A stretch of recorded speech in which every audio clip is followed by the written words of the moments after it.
What's up guys? Mahilig ba kayong bumiyahe ng malayo?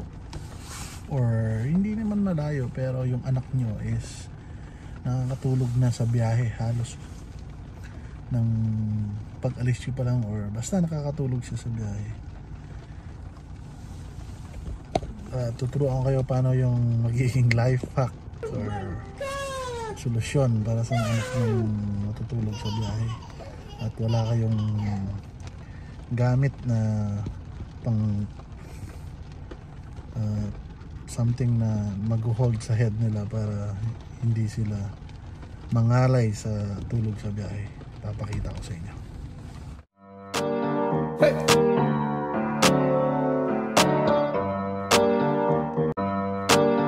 Hey!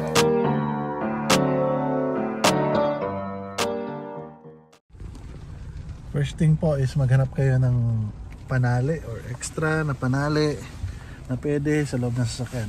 So far ito lang yung nakita ko, yung balloon. Sobrang balloon kami dati nung ginamit namin sa Mother's Day, sa birthday or something. Yan, ito pinagdugtong-dugtong ko siya at ginawa kong panali.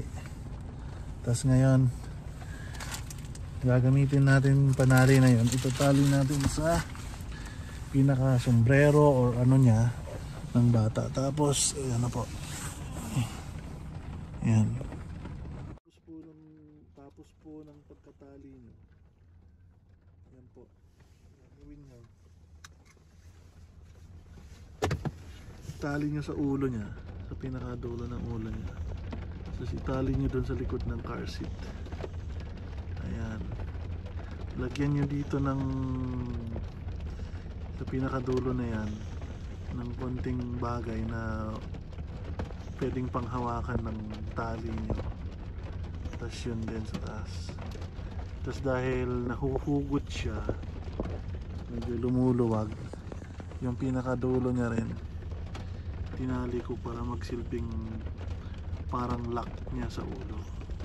At least yung anak nyo natutulog ng mahimbing, tapos hindi nahuhulog yung or mangawit na nahuhulog yung ulo. O, diba? Ganyan lang po. Maraming salamat. O, diba? Ayun guys, o, diba? Mahimbing yung tulog.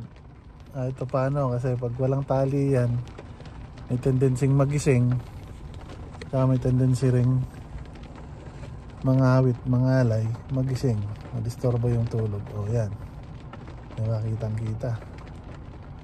Okay po, maraming salamat po. Sa hindi pa po nag-subscribe to channel namin, please subscribe Mark Ulas TV po. Maraming salamat.